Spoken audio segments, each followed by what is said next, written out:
Setting up a new iPhone is really easy to do. Now the first thing you're going to want to do is you're going to want to charge it for a minute because it's actually going to come dead. I have charged this for about an hour now, so it's about at 60 or 70%. And once you charge it, it will turn onto a screen like this. Now what you want to do from here is you just want to swipe up on the screen to actually open up the phone and actually just select your country that you're in. I'm in the United States, so I will pick United States. And you can actually choose the appearance size, whether it be big, small, medium, or large, the text size.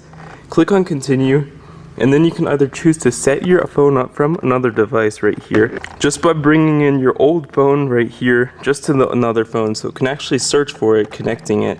But if you don't have another device, how you do this is you click on set up without another device. Now, once you click on that, you just want to choose a Wi-Fi network. It's a lot faster to set up a phone in general if you're actually using a Wi-Fi network. So I'm just going to log on to one of these networks here, or connect this phone to my Mac or PC if you would like to link its data to a Mac or PC. But once you've actually selected a Wi-Fi network, as you can see, I have just gotten an error called unable to activate. This iPhone cannot be activated without an internet connection. You can try again or activate connecting your phone to a Mac or PC. Now what this means is you have to actually connect to a Wi-Fi network, because you do not have a SIM card in this new phone quite yet, or if you do, it is not activated. So what you want to do is you want to get a Mac or PC, just any computer or just any other phone that you may have, and connect it to this other phone.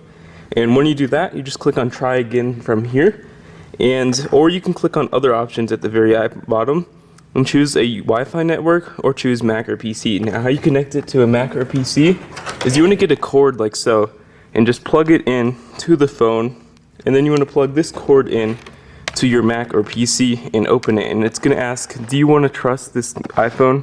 And you want to say yes. And then once you do that, you can easily connect your phone and just easily set it up using this new way. However, you can also do this with another device. If you do not have a Mac or PC, you can actually use another phone. Now, as you can see, I have another iPhone right here, and how you actually connect it is it's going to say looking for nearby devices. And once it says that, you just want to basically turn this phone on, and it will actually link it to this phone right here when you actually turn on Bluetooth, Wi-Fi,